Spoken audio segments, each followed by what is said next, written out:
Good evening, everyone. It is 7 o'clock, and I would like to call this business meeting of the Robbinsdale Area Schools School Board to order. We are in the Education Service Center boardroom. It is Monday, October 6th, and I would like the clerk to please call the roll. Thank you. Wait a second. Before we call the roll, part of the welcome is I want to read the land acknowledgement. We acknowledge Robbinsdale Area Schools is located on the homelands of the Dakota and Ojibwe people. We recognize the painful history of genocide and forced assimilation of the indigenous inhabitants of this land. We honor and respect the many indigenous peoples who live on and hold sacred these lands, and we stand with members of these nations to fight injustice in all of its forms. We uphold the preservation of Dakota and Ojibwe languages, land-based education, and tribal sovereignty. Now, will the clerk please call the roll? With pleasure. Director Bassett. Here. Director Baumann is here. Chair Evans Becker. I'm here. Director Hillenbrand. Here. Director Holmes. Director Long. Here. Director Wuto. Here. And Dr. Stallo. Here. We have a quorum. Okay.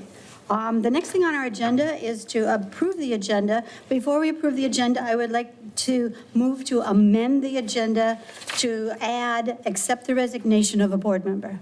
So I'm moving that. Is there a second? So second. It's been seconded, moved and seconded. All in favor, please say aye. Aye. Aye. Opposed, say nay. Okay, so that the agenda is amended. Now, I would like a motion to approve the amended agenda. So moved. Second. Moved by Bowman, seconded by Director Bassett. All in favor of approving the amended agenda, please say aye. Aye. Opposed, say nay. We have an agenda. All right, the fun stuff. Ardale Proud, Superintendent Stallo. We are delighted tonight to have Principal Adams and her team with us this evening to share information regarding the Words Matter initiative at Sonneson, which is a school-wide effort to teach students, staff, and families the power of language and its impact on relationships, learning, and community. So welcome, and thanks for being here this evening. Thank you for having us, Dr. Stallo, Chair Evans Becker, and board members. We're excited to start with the mission of Robbinsdale because the mission of Robbinsdale directly connects with the Words Matter work that we're doing at Sonneson. So the mission of Robbinsdale Area Schools is to inspire and educate all learners to develop their unique potential and positively contribute to their community. So I'm here to talk about Words Matter, and I brought a team with me because it's a team sport here at Sonneson. So I brought Shalinda Sherrod, our assistant principal, and Kelly Betzold, our social worker, and they'll be sharing in the presentation a little bit. There's also some other participants that are a surprise at the end. So with that, I wanted to share a little bit about why we started a focus on Words Matter. Last year, we started noticing a pattern of our students using unkind words and language with each other and with grown-ups. And as we continued to examine that pattern, what we saw was kids using the best language they had at the time. And we also know that when kids are sad, mad, confused, upset, frustrated, the amount of language that they have shrinks. And so what we wanted to go about doing is thinking about, rather than trying to consequence kids into positive language, what if we taught the power of their language, and what if we taught them habits around language? So we've embarked on a year-long school-wide plan to teach our students how powerful their words are. Our goal is to create a culture of kindness, respect, and inclusion. And we knew that we couldn't just do it with staff and students. We needed to wrap our whole arms around the whole thing. We needed families to be involved too. So, what does Words Matter look like across the school year. It's organized in monthly themes. So each month, we are connecting a theme with our restorative practices and with our SEL curriculum. So, for example, September, we focused on just what are words and why are they powerful. October is all about kindness in action, and November will be gratitude and compliments, and we will go on from there. So what do students experience when they are engaging with Word Matter? First, daily announcements around Words Matter embedded into our morning announcements. Monthly classroom lessons that have read-alouds, discussions, role plays. We already are deeply invested in restorative practices, and so embedding this work into our daily community building circles has been a really important practice. Then we've added many school-wide celebrations, and we're embedding some very clear language agreements. All of our teachers built clear language agreements in their classrooms. So this is an example of one of our Words Matter announcements from last week. We're focusing on not just using kind words, but connecting them to action. Teaching them that kind words followed by an action makes a big difference. This next one is also an example, and it's a challenge. This has been really fun and interesting. One of the things that we noticed is, as students walked into the building or left the building, you could say good morning, or good afternoon, or have a good night, and they just keep on walking. You can either get mad about that or feel like that's disrespectful, or you can teach kids to say, good morning, you too. So we started over the course of the last couple of weeks, really emphasizing using those polite words that we learn when we're little, that we just need to have practice using. And I am telling you, it's been a game changer. Mornings have always been my favorite time. Now they say good morning, you too. And they're saying good morning to each other. We also introduced excuse me. Today, I was working with 2 first graders. There had been a little incident where one kid bumped into another kid when they were both trying to put their folders away, and it created some argument. And as I was processing with them, I got to the point of what could we have done different? And the first grader said, I could have said excuse me. Yes, you could have said excuse me. Language that that first grader didn't have before this process. Here's some examples of the Words Matter agreements that our staff are doing in the classrooms. They're also looking at things like what kind of words build relationships and what kind of words break relationships. And then a picture of one of our classes engaged in the community circle. With that, I want to talk a little bit about a student leadership team, and for that, I'm going to introduce Kelly Betzold, our social worker. Hi. So I am super excited to share about a really cool opportunity that we've given our students this year, and I look forward for it to come more years to come. So our kindness team is something that we initiated this year for our students to have a leadership opportunity in the school. So we've built a team that is going to come together on a regular basis to engage in school projects to help encourage kindness in the school. We might do different volunteer opportunities, be part of those assemblies and morning announcements, all those kinds of things. As you can see, we had 60 student interviews. That is 73% of our 4th and 5th grade students. It took some time. But they were so inspirational.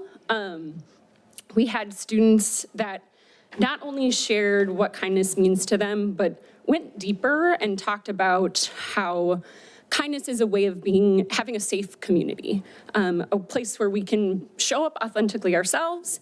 Some of them even shared very personal stories about kindness in their own lives.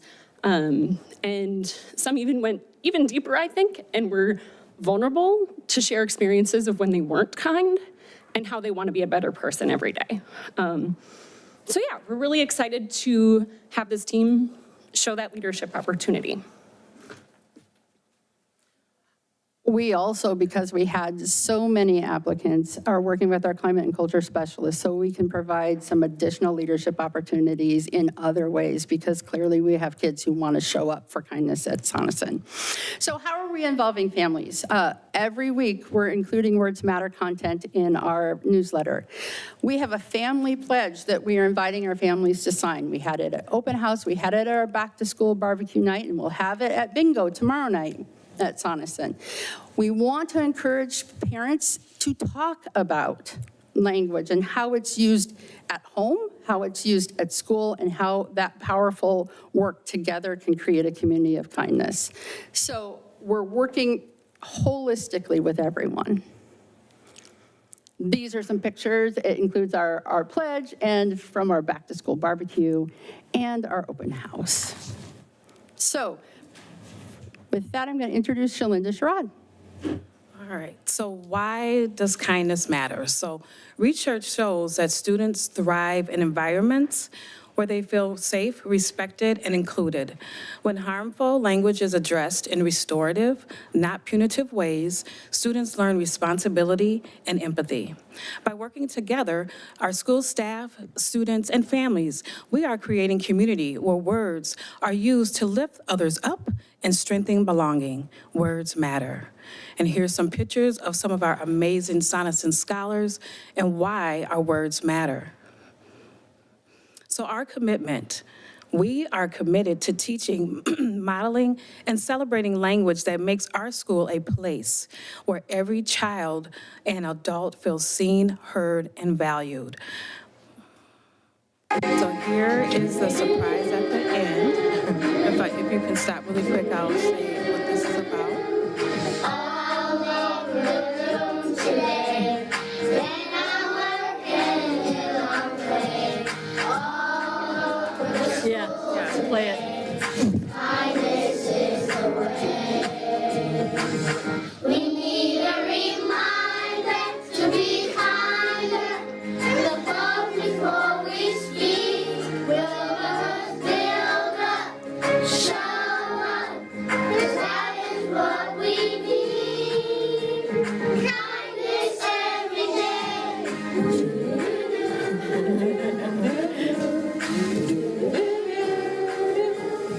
I'm making a choice today in how I act and what I say. I'm making a choice to say kindness is the way. We need a reminder to be kinder, to pause before we speak. Will others build up, show up, 'cause that is what we need. Kindness every day.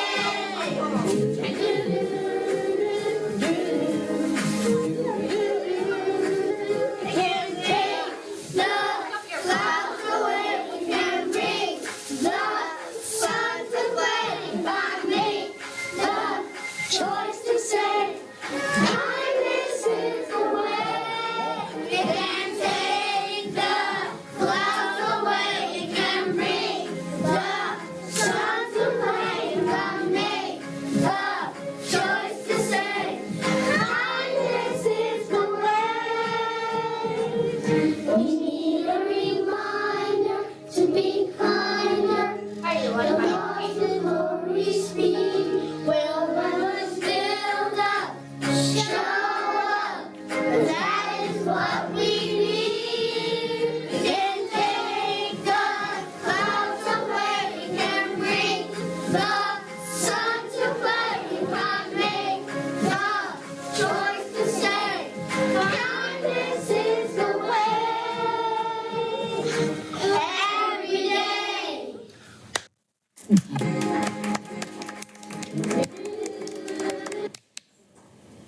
So that song was created by our music teacher, Mrs. Lutz, and those individual students, our amazing Sonneson scholars, self-selected to participate in singing the song. So they're second graders from Ms. Stoka's class and fourth and fifth graders from Mr. Adenusi's class.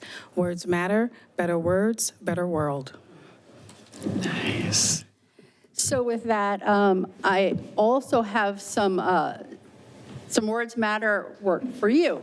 So we have a family pledge for you, so you can take a look at that. And we've got some bookmarks and stickers for you to use as well as reminders for you all. With that, I'll take questions. Oh, that's wonderful. Thank you. What a great program.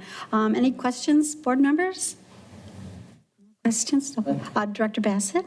Have you seen, those little bumblebee thingies? I love those from Sonus. Yeah, right. Please. Yeah, If you we see love. any, I don't know Yes. If you see any, hang on to them, okay? Yeah, I do have to give a shout out. This logo work, it was Yeah. done by one of our EAs, Sam St. Clair, who also has a Good job. degree in graphic design. So we got to take advantage of her gifts too. Very nice. Very nice. Wonderful. Just fabulous. I heard this over here. Just fabulous. Well, thank you.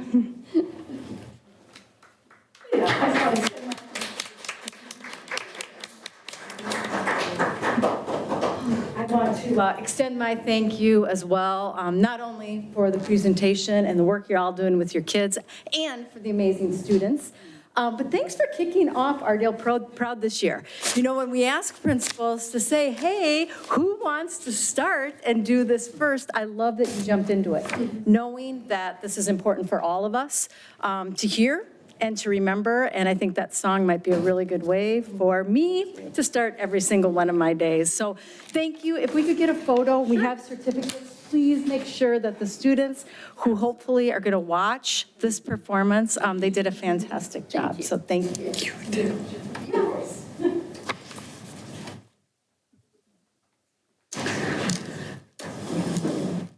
Thank you.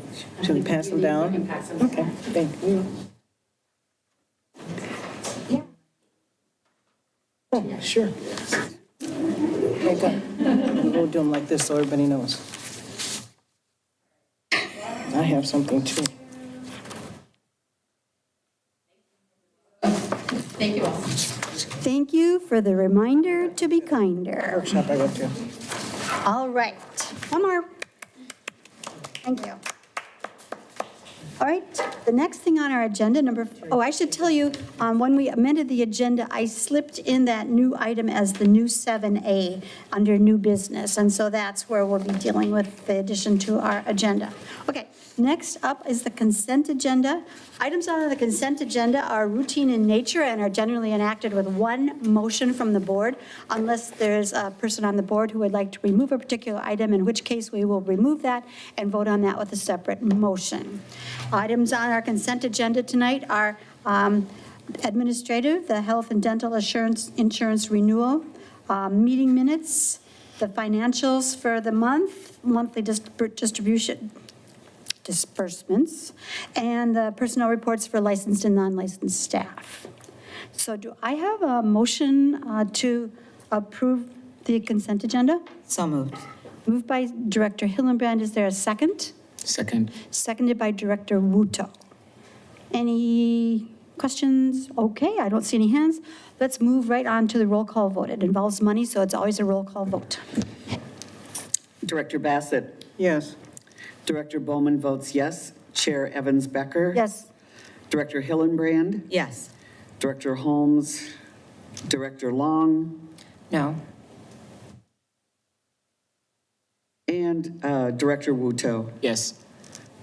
Okay, motion carries 5-1. All right, unfinished business number 6. We don't have any unfinished business, so we're going to move right on to new business. New business 7A is a resignation of a board member. I was given this. Chair Evans Becker and Vice Chair Long, I am writing to inform you about my decision to leave my position as a board member of Robbinsdale Area Schools effective immediately. After careful consideration, I have concluded that my approach to leadership, oversight, and governance is no longer aligned with the current direction of the board. This is a matter of professional and personal conscience as well as ethical standards. It has been a true honor spending time listening to and working on behalf of staff, students, and their families, as well as community members who care so deeply about the district. I wish the best to all of you, to you all going forward. Sincerely, Kim Holmes, Director Kim Holmes. So do I have a move to accept the resignation of Director Holmes? So moved. Moved by Director Hillenbrand, And seconded by Director Wuto. All in favor of accepting the resignation of Director Holmes, please say aye. Aye. Opposed, say no. No. Okay, we accept the resignation of Director Holmes, and also I want to thank her publicly for the time she spent on the board, her service to the board. Being a board member is hours and hours of commitment, and so I thank her for her hours and hours of work on the board. Now we're going to move to the new B action, a resolution accepting the donations.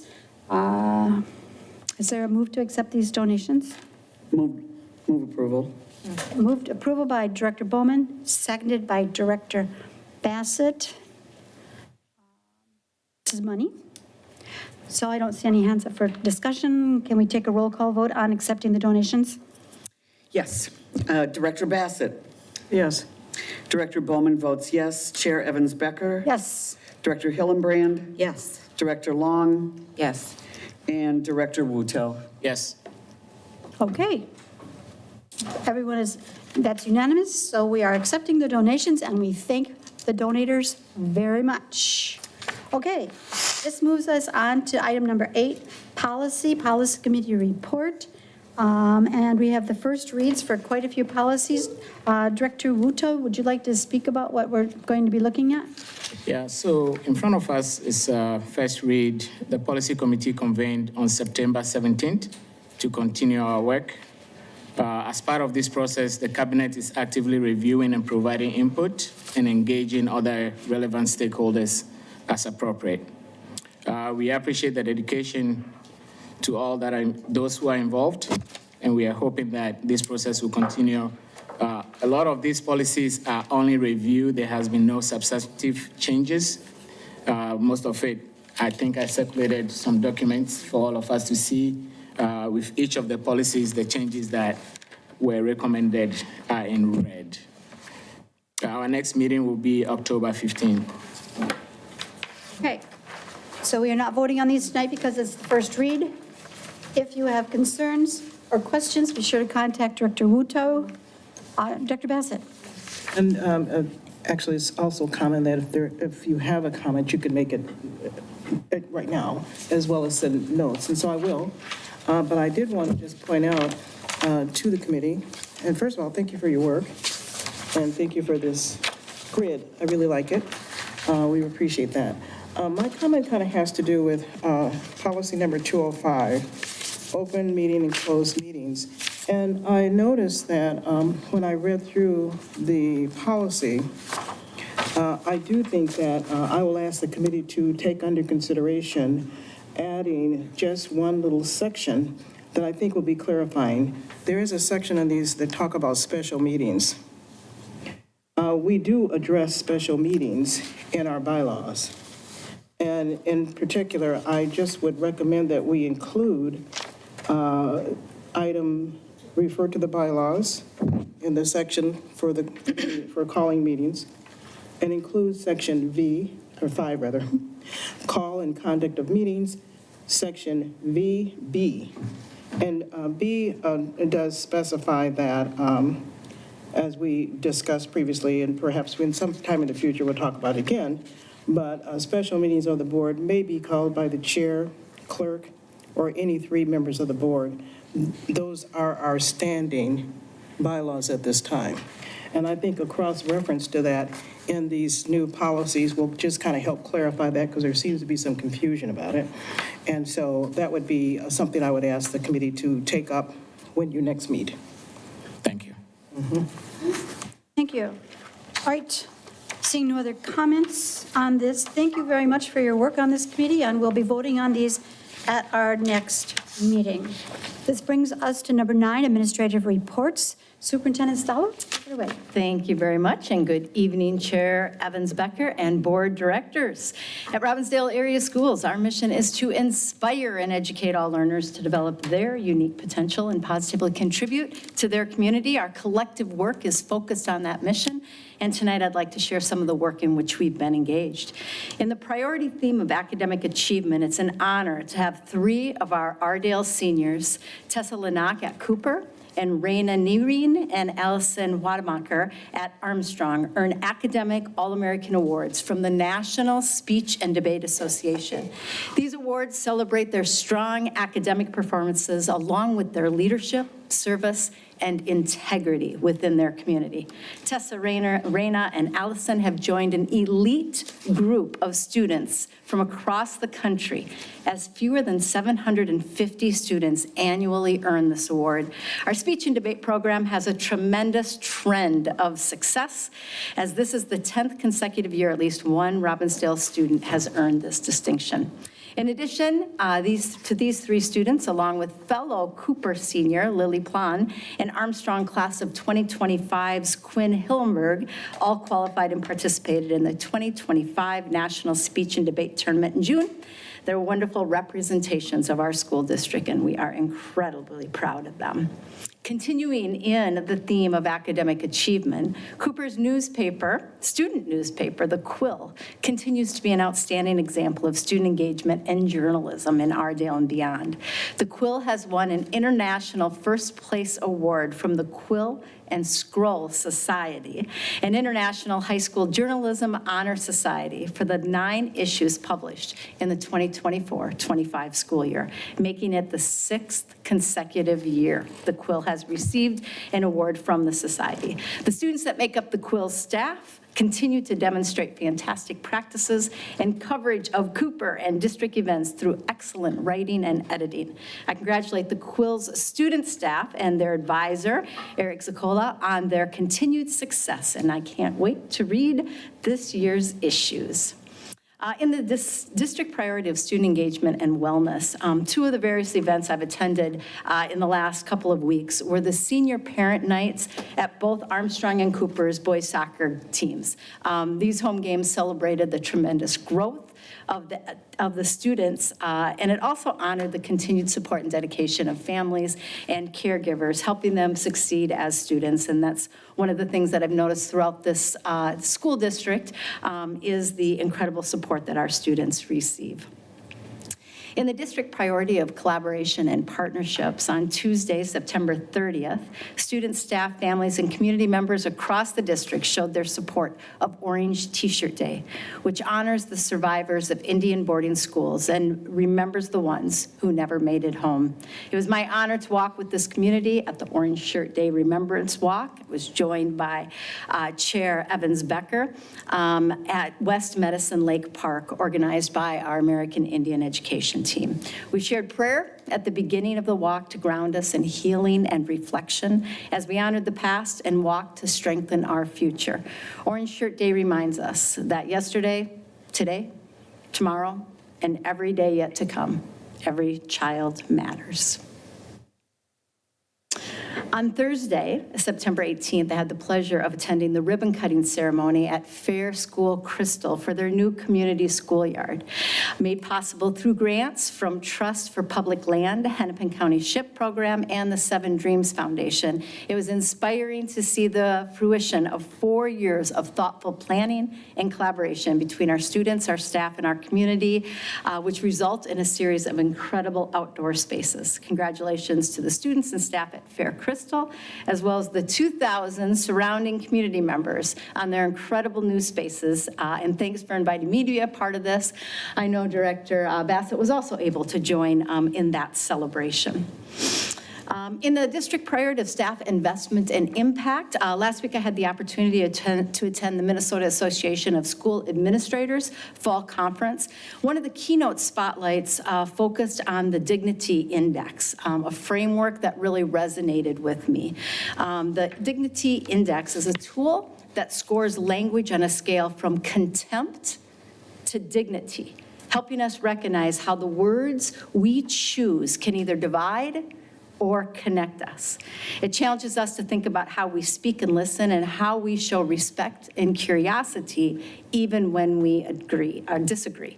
Ultimately, it's about creating cultures where dignity is the default and where every person feels seen and valued. This ties so beautifully to what we heard from the Sonneson team earlier this evening. In addition to that session, I also had an opportunity to co-present with World Savvy, sharing the work we've started in Robbinsdale, developing our profile of an Ardale learner, using the data from the Reimagine Ardale Vision 2030 community engagement process, and I look forward to us continuing that work. In the priority of staff investment and impact, it's a pleasure to share that our own Zorba Ross, principal at Fair School Crystal, has received the Excellence in Education Award from his alma mater, the Ohio State University's College of Education and Human Ecology. This honor is well earned by Principal Ross, as he is in his 9th year of leading Fair Crystal, positively impacting the lives of students, families, colleagues, and staff who have crossed his path. His leadership has helped learning at Fair Crystal be rooted in equity in the arts, focusing both on creativity and critical thinking in his school's community.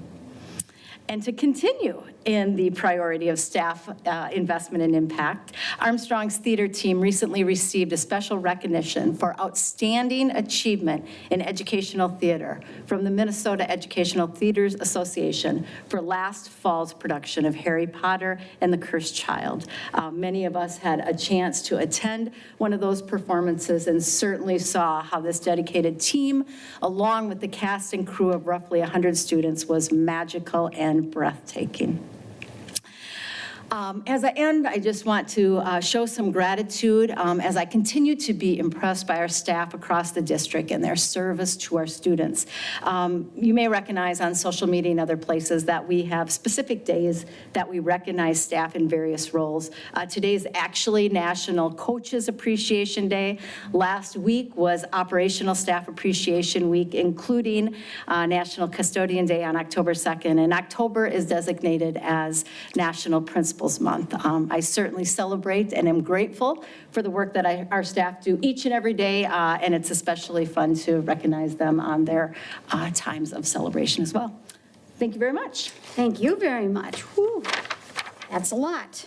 Okay, we're going to move on to Reimagine Ardale Vision 2030 / statutory operating debt plan work. Superintendent Stallo. Excellent. I'm going to go ahead and kick it off and then hand it off to a couple of my colleagues.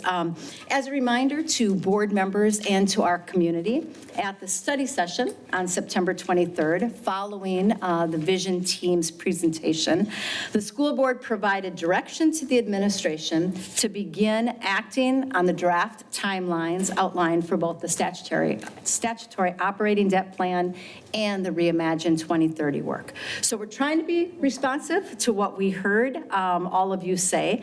We know that there's been a lot of information shared, and that's one of the reasons we have 10 meetings planned between now and mid-December to make sure that we have enough time to work through the processes that need to be worked through. The board obviously received the Vision team recommendations. We provided the timeline in which we must be engaged over the next several months for y'all to have the information that you need and for us to ensure that we have plenty of time for community engagement. So here again is the short-term timeline that we're prioritizing right now. I'm going to ask Chief Financial Officer Hoheisel to review the statutory operating debt planning, including where the Finance Advisory Council and the board connect on their work. And after she's completed, I've asked Assistant Superintendent Dr. McDowell to provide an overview of how we want to stay in front of all of your requests and our shared goal of community engagement. So with that, I'm going to hand it over to CFO Hoheisel. Thank you. Thank you, Dr. Stallo. Chair Evans-Becker, board directors. Could you? To the next slide is the SOD planning process. You have seen this on the September 23rd presentation by Dr. McDowell. Ultimately, just looking at the buckets, how does this work? How does this play out? And when looking at it, you can see that the end result has to be done and submitted to the Department of Education January 31st of 2026. the areas that the SOD plan in and of itself needs to address. So, keep this as your framework as we work through as a board, essentially how to create a statutory operating debt plan. We need to have clear financial projections. We need to have, and that will have to be addressed in the plan. We need to have specific strategies. That will be addressed in the plan. And then we need to have multi-year framework, monitoring, and accountability, which means we have to have a plan on how we're going to do that. And then this is not a one and done. This plan will be refreshed and revisited as we go through the year, but I believe there's a submission annually to the Department of Education. So the first step is the clear financial projections. Now, we had a conversation, it's been a while ago now, about what is the role in the Financial Advisory Council and how do they play into supporting the board's work. And at that time, it was discussed and agreed upon by the board that they wanted to listen to the committee's recommendation. And so the timing of the Financial Advisory Council is we are set to meet, it's essentially every 2 weeks, 2 weeks in October, 2 weeks in November, to solely focus on, and talked about this at the September 23rd meeting as well, solely focus on what are our assumptions. This work would be done by the Finance Advisory Council regardless of us being in an SOD planning state. But because we are, the board maybe is more intimately involved. So the plan would be for the council to discuss what student enrollment projections do they believe as a collective we should move forward with in a 1 to 3 year budget cycle. Do we believe the student count is going to go down? Are we going to be heavier at the elementary level to the secondary? They'll be working through that work. They will also be discussing unrestricted revenue projections. Do they think that legislatively, we might get 10% from the state of Minnesota? I mean, making it up.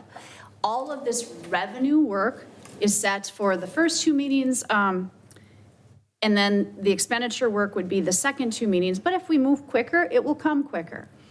And so the plan would be, as the council is working through this information and developing what they believe the district should use as its assumptions, it will then come in front of the board to say, this is what we believe to be true, or what we would believe you should follow. Do you want to do that work? Now, the one thing I would ask of the board is if the plan as far as the committee or the council's work has changed, and you are no longer comfortable with not working through this information as a collective unit, as a board, you want to do that as this group and not the advisory council, please tell me now, because I will stop that council's work and we will do this focused work at the board level, if that makes sense to everyone. The next slide, please, Molly. Well, do you want us to say, yes, we're comfortable right now?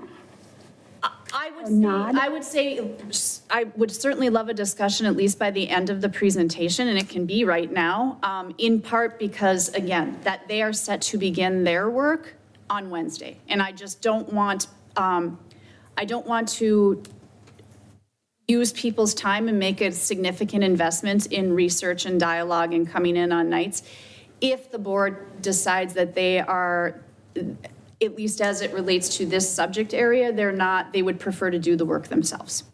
I think that's appropriate if that is decided tonight in some capacity. So do we have consensus that we would like the FAC to work on these projections and work through this as it's been shown to us? Nods, nod, yes, no, nod? Nods from all board members, right? Director Bassett. Not, and I do have a question. And so my question is because these, and we're talking about the budget, and so the items that were up there just before this slide changed, really kind of talked about fiscal assumptions. Yes. And very appropriate for the Finance Advisory Council. But what comes to my mind is wondering about the intersection between programming and facility. because both will inform the fiscal projections. They pollinate each other. So at what place does that discussion come together? So specifically to that, and in part just because there is such a facility/programming conversation with the Reimagine work, and that is kind of the board's work, we will move on to the next one of the strategies as far as what is now moving away. So a large financial assumption component on the revenue side will be the FAC, because again, that's annual work. That's work they would do regardless of the board creating a statutory operating debt plan.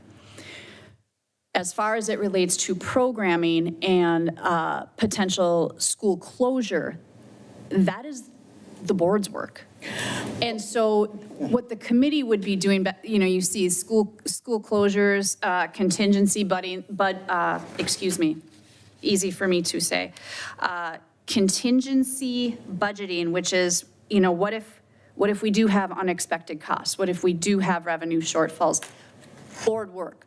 The expenditure side of what the committee will be working on are things like, do we believe, again, what would be standard assumptions? Do we believe that utility costs are going to go up 5%? Do we believe that transportation, just typical annual budgeting sort of assumptions, school closures, programming, staffing will not be that committee or that council's work. Fine, and I get that. So that's why my question was the intersection.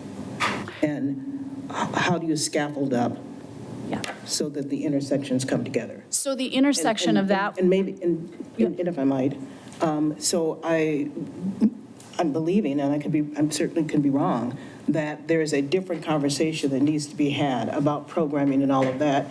And so then the alignment and the timing about when that overlap happens and when they come together or not, intentionally.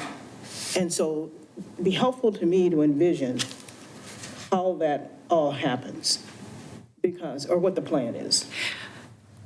And so is that coming in the slide? And I, made a little premature here, but. No, I actually don't think you're premature, but I think it lends itself to the first slide of the short-term timeline.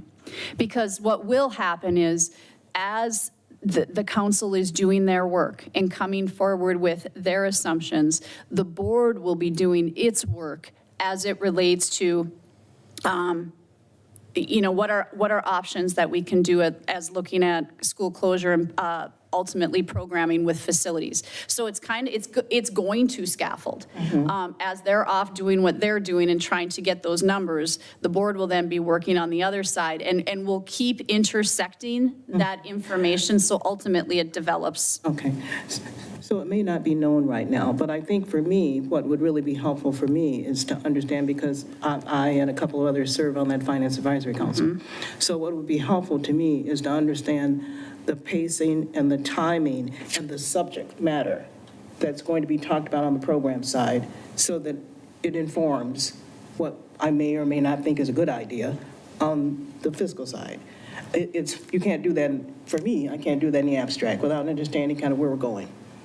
So that would be really helpful to have I don't say detailed, because it's a work in progress, I believe.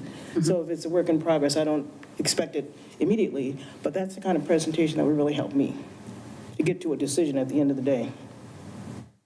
Thank you. We have another board member with a question, but I want to hold off other questions from the board until you're finished with your presentation, except for Superintendent Stallo. I just wanted to, we don't have it in this slide deck, but we did in the last slide deck, we had a more detailed timeline between now and December, right? That time that we have to get the statutory operating debt plan submitted. I think again, if you recall, what we're dealing with right now is really the short term. And the short term is, what are those decisions that have to happen right now between now and January when we submit that statutory operating debt plan? Some of the other decisions, some of the programming decisions, some of the longer term decisions, we're going to be making after that. So there's some immediacy, and then there's some of the other longer term that come from those vision recommendations. Well, Superintendent, Chair, if I might, I just have a comment to the superintendent's comments. So, I mean, I guess if I might, I think that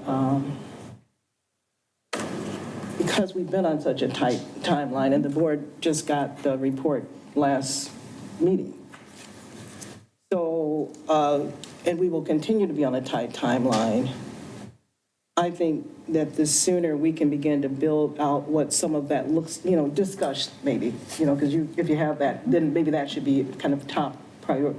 Well, I'm asking that it be a top priority to talk about it, because the recommendations that we got from the committee are not necessarily the ones, because we know it's a draft, the ones that we will all embrace. Each of the 6 or 7 of us will embrace. And if that's not the case, we don't have options. We didn't get a list of options to do. And I think I understood that options will come from the work we do. So I'm just saying that you can't come up with options if you don't have some, content. Okay. So we're going to hold any other questions or comments until you're finished with your presentation. All right, CFO Heisel, take it away. Thank you. And in fairness, I did open myself up to dialogue, so that one's on me a little bit.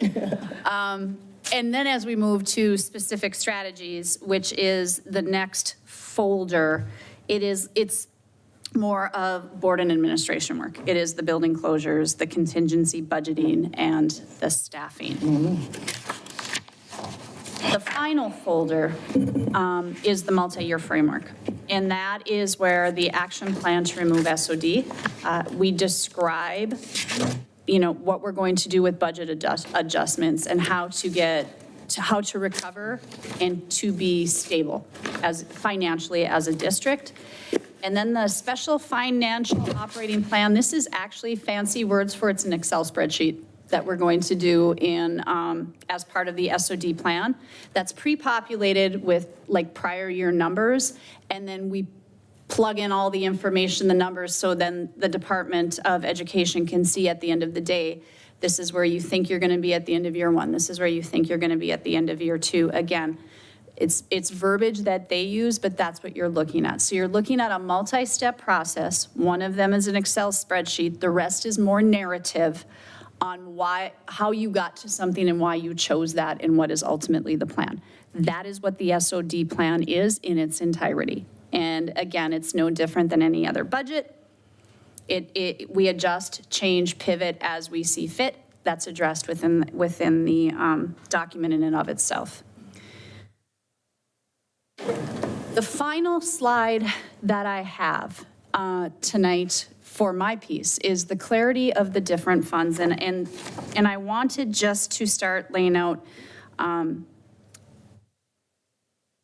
what we does and what the decisions that are made and where it could potentially impact.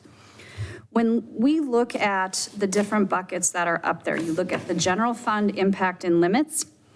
And I'll say, for example, when if you were to close a building, things that impact the general fund are your staffing. Do you still have administrative staff? Do you still have support staff? Do you still have custodial staff? Do you still have the volume of utilities you were using, garbage services, all those things? That is all an impact to our general fund. Whatever we do, it might increase in some buildings because they're absorbing more students. I mean, whatever we do, that's an impact to your general fund. When we talk about facility considerations, should we at some point decide to sell something we own, that facility, that land, that building does not impact our general fund. We've already done something to impact that.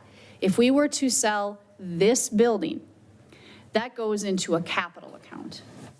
It does not go into so we couldn't sell this building for, $200,000 and say, oh, here, this helps out the general fund. It does not. But what it does do is it provides opportunity then to, this one might actually impact the last bucket, the debt restructure. If we were to go out for a referendum, a bonding question, we can apply those dollars to the debt restructure. So you can take, if something were to sell, a piece of land or a building, you can apply it to your debt, what you owe. You can apply it to remodel or build, but it doesn't go into your daily operations. A physical asset is a physical asset is a physical asset. And then finally, the additional benefits. This is the general fund, but what's interesting about it to me is the approach, and naturally so, people hear reductions and it's a deficit mindset. But you very well could have additional programming or different programming because the money follows the kids. So what you receive in reductions in one might actually increase or make it more robust as far as additional benefits. And I think that's the element that gets a little bit confusing. It's really hard to explain, but as we work our way through this process, it's the if-then. The if-then. You know, I hate to say, it's like when people, you know, do you go to a small store? Do you go to a volume store? The volume store can get things at a discount because there's more there. I mean, it's not a great assessment, and it's a poor analogy if you were to put it in the paper, because that creates a bunch of different feelings. But ultimately saying reductions in one can be used to pivot and not necessarily mean hurt or reductions in another. It gives you a little bit more option. So just wanted to identify maybe some clarity on how things impact, and I'll continue to work on that as we work our way through the SOD plan in and of itself. At this point, I will turn it over to Dr. McDowell. Thank you. So the next piece we have related to both the statutory operating debt planning and ultimately to the question around a potential bonding referendum is a preliminary residential survey. So Robbinsdale previously has used Morris Leatherman to do surveys. We have shared in the board packet, so it's public and the board has had a chance to see this. But we've asked Peter Leatherman to put together what would be considered an initial atmospheric survey. Really would cover through 57 questions, a general perception of the community has of the Robbinsdale schools. It then would go into taking a perception of what's a tax tolerance level based on certain factors. Pretty typical for these type of surveys, no matter when you do them. This is how it starts out. And then it would go into general perceptions that the public has of the Reimagine Ardell 2030 recommendations. So what Peter has done is put questions towards the back end of the survey that ask and try to establish what's the perception from the general community of all of our communities of what they know about Reimagine 2030, and then from what they know about, what do they think about those recommendations? And then there's some general demographic questions in there. So even for the community, this is part of the board packet for tonight. It's a draft. The reason we're doing this is because we need to get in front of all of the conversations. And one thing we want to ascertain is to what degree does the totality of the community have a perception of all of these things as we enter into conversations with you as a board, so that you have the best information from a valid and reliable survey going into this. Typically, we may not do this soon, but considering that, if you remember, the long-term planning involves potentially going out for a referendum at some point, it will behoove the board to understand at this point, where is the baseline the community's at?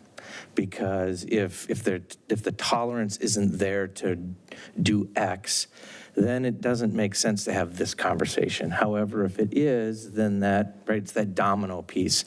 The more we know, the better conversations we can have and the better decisions that you can make as a board. The one thing that I would ask the board, because you've had a chance to look at it, is as soon as possible, if there are any additional things that you would want to have as part of the survey, simply because it takes about 2 weeks for the survey to be administered. And I do have Peter scheduled currently to be at the November 3rd board meeting. So as we're looking at all those timelines, right, and as I laid out the 11 pieces, in order for you to have as much information in a timely fashion, and given that it takes about 2 weeks for the call center to do the survey, the timing would work to have Peter here on the 3rd to be able to talk you through the results, what they mean, what information you can take by them or take from them. Thank you. And we would end tonight just reminding everyone again of the short-term timeline and where we're at. So right now we're in October. The plan is to do exactly what we are doing, which is to get to a spot where Kristen is, or CFO Hoheisel is working on the finance side, and then on the operational side, we're starting to put together what potential options there would be for you as a board to consider, and trying to get that all organized so that at the end of November, we can make some decisions as a collective. Thank you. Okay, we do have a couple of board members with questions. Director Long, you were first. Yeah, if we could go back to slide 4 about the FAC. So I was just wondering, with the student enrollment projections, I'm wondering if at all possible we could find out sorry, I wrote it down because I wasn't sure if I remember. What schools might be most impacted by open enrollment and what those projections might be going forward? Open enrollment in or out? In. In. Okay. That was it. Okay, Director Hillenbrand.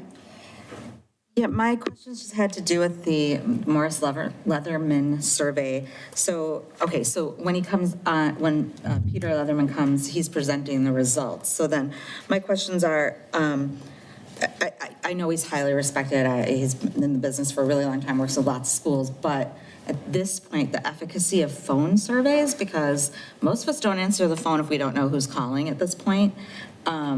Just curious, have you talked to them about that and how that plays out in the efficacy of these surveys at this point? I'm just really curious about that because I know I don't, and I don't know how many of us do at this point. From my understanding and talking with Peter Leatherman, it's a question they get all the time. Sure. Yeah. And they have created a database that works and continues to work, and they have a significantly high response rate and are able to talk to people directly. And I think it has great impact on the accuracy of the results of the survey, is actually having the phone conversations. And as you can see, the scripting that comes with it. And not just senior citizens. I mean, we need the opinions of our senior residents. They pay taxes too, but some of these pieces, right? Like we need to hear from parents of students and, right? I'm just trying to make sure that it's going to be a really representative sample. Yeah. And like I said, I fully respect the work that they do. I appreciate, I've seen great results from their work. I'm not casting any aspersions on their work, but Sure. So they're going to be doing it now in the next couple weeks then, is what you're saying, and then the results will come on. Yes, that's correct. They will, their methodology, and Peter will explain that in part of his presentation, but it will be representative of the communities that Robbinsdale area schools serves. They have a whole scientific method behind it to provide valid and reliable data. Thank you. Thank you. Director Long? Yeah, I have another question. Slide 7, when we were talking about the buckets, I'm wondering if we have an investment bucket at all, if we have any investments at all. We have a series of investments that impact different buckets. So we do have, and I'm just thinking of what we have today, right? Like we do have cash that if we don't need immediately, we do an investment. That's our operating, our general fund. We do have investments in OPEB. We do. So we do have a couple of categories where we actually have money invested, if that's what you're asking, Director Long, or am I missing the actual question? Yeah, well, and I'm kind of wondering too, like what's the balance in those investments that we have and how any of those might come to play in some of the decisions that we have to make. Unfortunately, the balance is decreasing, and I will respond with an official answer. Just as a general comment, is those balances are decreasing because our cash flow, seeing we're in statutory operating debt. We're going, based on what I'm seeing for preliminary audited numbers, our unassigned fund balance is going to be close to negative $11 million, which means we're getting into a point where cash flow is going to be becoming a problem. So the investment vehicle is lessening for us. Also our long-term facility maintenance bonds that we've issued is another investment that we haven't really used that is actually gaining interest within that investment. So it is decreasing, and it's decreasing rapidly, where I'm actually a little bit concerned that we might have to borrow just for cash flow purposes. But I'm more than happy to provide balances of where we are today with those dollar amounts. And I anticipate that the audit will be presented to the board the first meeting in November. So you will also have a very comprehensive picture of where all of our money is, at least as of June 30th of 25. Director Bassett? So my question kind of has to do with, as we kind of, I know there's been some effort on reconfiguring the Finance Advisory Council. We were down a couple of members and trying to, recruit some more people to be on that committee. And then also, historically, of course, that has been a board committee, meaning that the board commissioned the committee in the first place. So I'm not quite sure how the agenda is being developed for the work that committee will do. So I'm wondering about how that will work, how much forecasting of the agenda will we have, and the content of the kinds of things that will be on it. Because in order for the scaffolding to be effective, issues have to be addressed that have impact. So that's kind of one question. I'm not necessarily looking for an answer right now because the chair of the Finance Advisory Committee is not here, but I would imagine our treasurer is, and so I would imagine that there'll be some conversation about what that content looks like. And I'd be interested in knowing how that will go and how you get input into that. So the other question that I have kind of goes to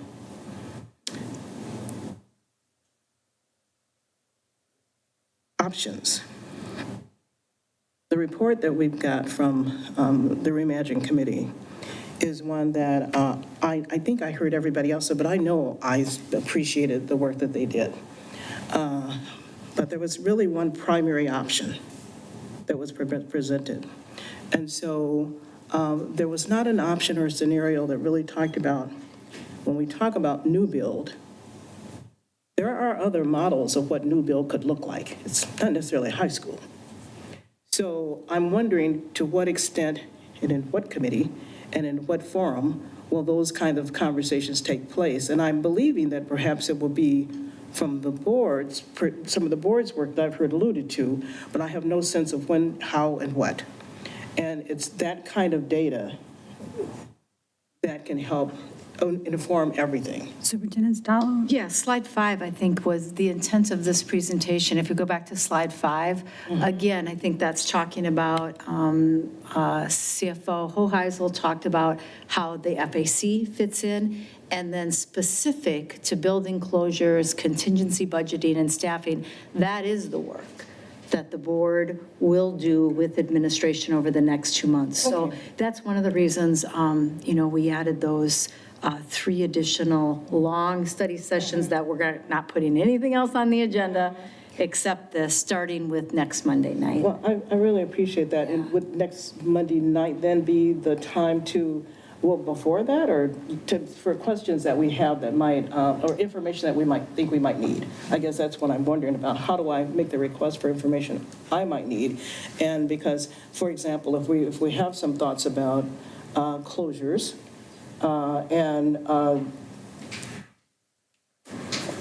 what does the financial picture look like? What does the cost look like? What are some of the factors? And I'm not asking for it right now, but if we were to do A, B, and C, what's the impact of that fiscally?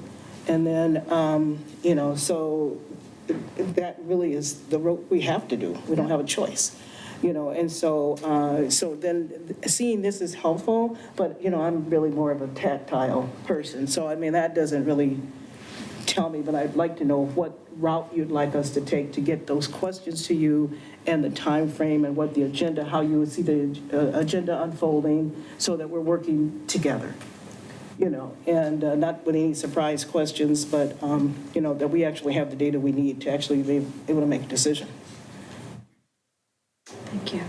Yeah, and we're a week away from that, so as soon as possible, so that we can be prepared with the information that's going to be most useful. Obviously, we've been also working since those recommendations come forward from an administrative team and meeting and talking about what does make sense. So we'll be bringing forward some ideas to you, but certainly information that you think would be helpful or needed, I would say ASAP, please. Yes, that'd be great. Thank you. Thank you. Oh, Kristen. I would, if I could, I would like to address your question as far as it relates to the FAC agenda and how that was established. So because the bylaws have been suspended and our membership as far as board-appointed people have declined, I had honestly taken it upon myself to say to every bargaining group that we have, they would have the option to have one member sit at the committee table with us, right? Because different lenses from people working within the district, what is their lens coming out of their particular groups, their lobbying, whatever. And so membership, at least as far as this year goes, that was open to all groups. Some chose to send a member or are sending a member, others have not. The piece of how was the agenda formed, it was by me. I know the revenue assumptions that if it were me or anyone else that needs to be made annually to create all of the line items of a budget. And so I was the one who created to say, here are the questions that we need to have materials for, be able to discuss, and ultimately come to some form of consensus with. So that is not the chair anymore or necessarily the duties. It's being run different this year. Chair.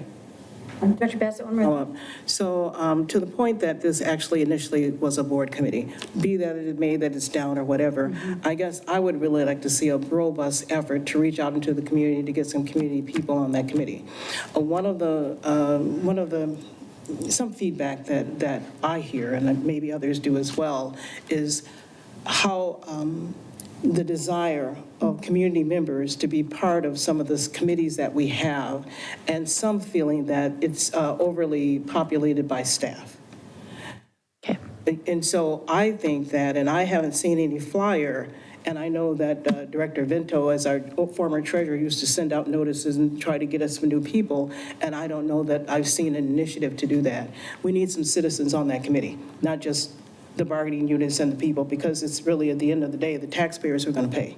And from what I heard tonight from many of our constituents, they represent more constituents because they have the children, and so I think that input for people to understand what's happening financially is vitally important. I'm really glad that you invited some of our bargaining units because I love labor, okay? Quite frankly, I do, but the reality is that the public needs to be involved, and that's one of the hallmarks of that committee, and I will be, maybe I'll turn it to the treasurer, because that typically has been the treasurer's area to kind of get the word out and beat the bushes to have some people. And so I appreciate that you're moving us along as fast as we need to go. You're doing your job. So I applaud that. The board needs to do its. And so that's part of the board's work, is to make sure we make that happen. So maybe they're not going to be at the first meeting, citizens, but a robust effort to try to get some folks in there. Thank you. All right, seeing no more hands, Thank you very much, and I'm sure we'll be hearing a lot more about this next week at our study session. Okay? Thank you. All right. Moving on to number 10, board committee reports and board reports. I would like to start with Director Wuto, because you were facilitating listening session tonight. Yeah, so we had 15 speakers. One was about restorative practices and a grant opportunity for the district to partner with if we are interested. We had 9 speakers in favor of keeping the magnet programs in the district. We had a speaker talked about the large class sizes in the district. And then we have one speaker with 2 topics, one on the lack of teaching in one of our high schools. Second one was the safety and security, and was wondering what the board was doing. And then we had a speaker talked about concerns about making sure all voices are heard at the board table. And then the last speaker discussed the vision team and how the staffing for the proposed changes in the district will happen for the fine arts, and to make sure that we are copying the previous staffing models that were in place at FAIR and C. Thank you. Anything else to report? No. Okay, thank you. Director Bassett? In the interest of time, and I know we have a closed session, then I will pass. I will say that I enjoyed today being over at Fair Crystal. And actually, we were invited, the board was, and I know you all got the same invite that I got, that, I got, the superintendent was present. But I have to say that students were invited to talk with Congresswoman Omar. Those students asked some of the best questions, and I think they were 6th graders, were they not? Do you remember? But I think they were. But those students asked some of the best, they asked great questions. They were very respectful. They covered a wide range of things that they wanted to know about.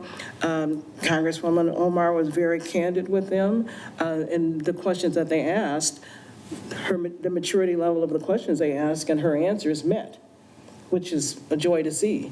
And so I think, I just want to say that to this board, I was so proud of them, and to know that we have students who have that much critical thought, and they are asking the right questions, because it's their future that we all have a duty to. And so I just want you to know that that was worth making a comment on tonight. I really appreciated being there, and thanks for letting us know and making sure we knew about that, Superintendent. I appreciate it. So that's it. Thank you, Director Bassett. And just one comment from me, seeing the picture of the whole group up there for the Orange Shirt Day, that was very moving to see that. I mean, that was quite a moving night, but seeing everybody up by the lake behind us brought it all back. So that was a great night. Director Long? I have 2 committee meetings coming up this week, Tuesday and Thursday. So I'll tell you after. Super. Dr. Hillenbrand? I think I'll pass. I will also pass. That finishes off-board reports. Okay, which brings us to the closed session. The Minnesota Open Meeting Law, Minnesota Statute, Section 13D.05, Subdivision 3B, allows the school board to close a meeting to engage in attorney-client privilege discussions related to a lawsuit entitled Brooks versus Robbinsdale Area School Board. The board seeks to meet with its attorney to discuss the claims, defenses, and strategy for responding to the lawsuit. It would be detrimental to the district's interests for the board to hold a public discussion with its attorney, or any adverse party or their attorney could listen to or be made aware of the attorney's advice related to the litigation. It is in the district's best interest for the board to obtain legal advice in a confidential setting to maintain the attorney-client privilege. Accordingly, I will hereby entertain a motion that this meeting be closed pursuant to the attorney-client privilege for the reasons cited. Do I have? moved. Moved by Director Bowman, Second. seconded by Director Hillenbrand. All in favor, please say aye. Aye. Opposed, say nay. All right. We are now in closed session, which means we need to clear the room. Thank Thank you. Can I grab food? Yes. We will start the closed session at 8:20.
And we are back from our closed session, and so I would like to entertain a motion to adjourn our meeting. Move approval. Second. Moved by Director Bowman to adjourn, seconded by Director Bassett. All in favor of adjourning, please say yeah, aye. Aye. Opposed, say no. We are adjourned, and it is Look at this. 8:48. Thank you. Thank you. People might have to stop calling us dysfunctional. Okay.